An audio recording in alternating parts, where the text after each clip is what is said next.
Well, hey everybody, it's Sandy and welcome back to my channel dedicated to helping you advocate for your own health, one topic at a time. Sorry guys, today is one of these days where it's actually cloudy. It's quite overcast, but it's like, just bright enough. There's like this glare from the sun coming through the clouds that I'd like need the sunglasses, but it's like too dark for the sunglasses. Anyway, I'm gonna wear them. I hope you guys like them. So I thought I'd do a check-in. Today is day 16. Symptom onset day 0. I tested positive on day 1. Today is day 16. I continue to move in the right direction, and I'm almost 100% at this point, I'd say. The only thing that kind of went in, it was too much to expect that this wouldn't go the way it did, but I wasn't disappointed nonetheless. Whenever I have any kind of cold upper respiratory infection, this is just me, I get a reactive airway. So I get this post-infectious either bronchitis or post-infectious reactive airway where I'm coughing. Sometimes I have to use an inhaler because I'll wheeze. And that happens every time I get a cold, and even the most mild cold. Sometimes I'll be just congratulating myself on how mild something is and it completely resolved, and I think this is great, I got away without it, and the next day, boom, I'll start having that feeling that tight in my chest, and I'll be coughing, and I'll have the dry cough, and then sometimes I'll have bouts at night. So it really was too much to expect that I wouldn't have that post-COVID, and I did. I developed that a few days ago. It started to get annoying. And the cough itself can be tiring. Like, even if I wasn't up all night coughing or anything like that, it really wasn't that bad as these things go. It was probably the mildest bout of this I've ever had, actually. But it's still, you maybe wake up in spells at night and it's disruptive to the sleep, and then the coughing actually irritates the chest and the airways even more. So that did start happening. I did start using some equivalent to Mucinex, a guaifenesin medication that's an expectorant to kind of break that stuff up. You drink a lot of water with that. I also used a couple times a puff of my inhaler. I think 3 times I had to do that. But then what I did is last night I had messaged my doctor, and he had me go ahead and use just a teaspoon of a prescription cough medication, the good stuff, like with the codeine in it. And that completely knocked it out. Like, I got a really good night's sleep. I did not cough at all.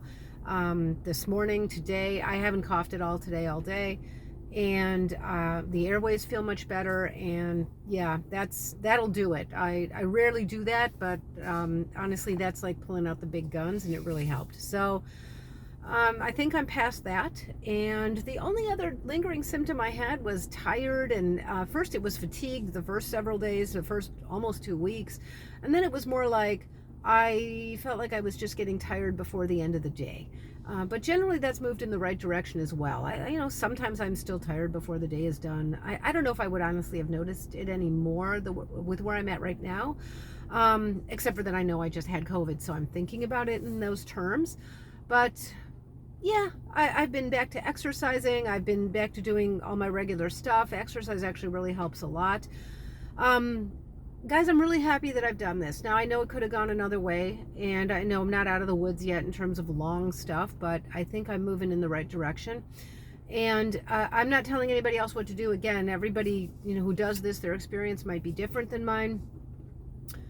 But for me, the risk-benefit analysis weighs heavily in favor of what I've done. I think if you are going to do it, it's a great idea to consider doing what I did, I think, which is get boosted and then start to reduce your mitigation a couple weeks after the boost, so that if you do get infected, there's a better chance you're going to do so when your immunity is just low enough to allow you to get infected, but not so low that you get real sick. There's a lot of variables that go into that, and that's fairly anecdotal, but I think that's kind of what happened here. And I think that contributed to the fairly mild case that we had. It was still unpleasant. It's still, it's not a pleasant illness, but I am much happier now, and not only in terms of COVID. I'm more content now in terms of, it's more of a fear and anxiety management thing, because that's what was fueling a lot of this. And yes, some of the fears and anxieties about COVID and worst case scenarios with COVID are very real, and I'm not trying to diminish that.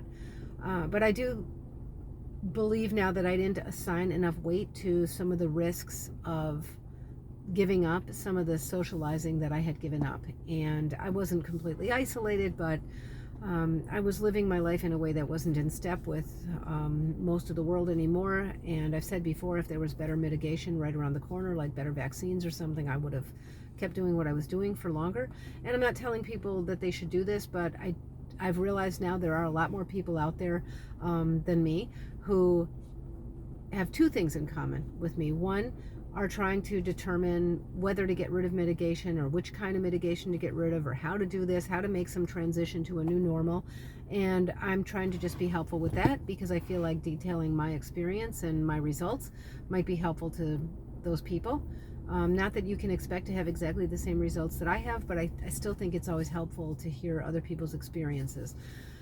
The other thing that I've found that I have in common with a lot of people is actually I was very pleasantly surprised to get so many messages about this. This concept that the thinking of being so risk adverse over the last several years, and rightfully so, but nonetheless it kind of created in my head, I think, a sort of almost a pathological type of, it cultivated a lot of anxiety and a lot of worst case scenario thinking and a lot of automated sort of negativity that I think bears consideration and improvement. I think it warrants some improvement. And I think that is improving by leaps and bounds for me. And I was really surprised, given how poorly articulated it was when I mentioned it, because it's not like a thing. It's not something I've heard people really talk about. So I don't really have a context. It's just like an evolving thought in my head.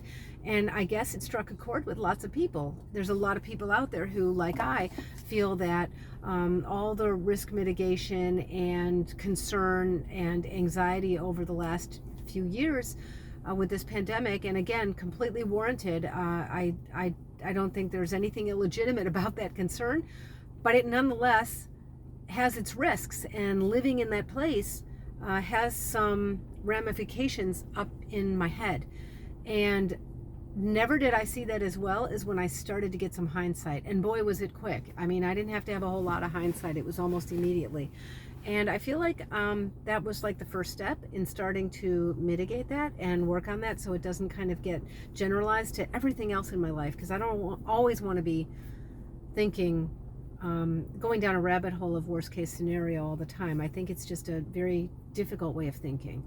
And not that one shouldn't be prepared and one shouldn't be aware, but I don't want to just always live in that place. It's funny, I read this article that sort of described the psychological ramifications of thinking that way in such an automated manner. And basically what it said is that what happens to your body is about the same as if you actually went through that worst case scenario. It's the stress that it causes in your body actually results in the same kind of damage that you can do to your nervous system as if you had actually gone through what you're concerned about. So that was some real food for thought, and I'm starting to get feedback from viewers that issue is resonating with people. So as that continues to sort of evolve and grow, and as my thoughts on that continue to be elucidated, I'm going to continue to share that with you guys as well, because honestly, of all the things to come out of this has been the best. That's been the best part of this, is that I find myself being able to temper that some and enhance the rest of my life in a way that I didn't even anticipate. So to the extent that that's understandable, that's really been the best thing, and I hope it's the most helpful for people who are watching my videos. So I guess I'll continue to update, but you know, day 16 is pretty far out of the woods in terms of any lingering effects. I think tired is still probably going to linger on and off for a while. It's a tough thing to go through, but I will keep you guys informed. I'll let you know if this cough thing comes back, but usually once it's resolved, it's resolved. That's been my experience when I get colds and things like that. So I'm really pleased with that. And yeah, so I'll sign off, and I'll look forward to hearing your comments and your feedback. And until next time, be well. Bye-bye.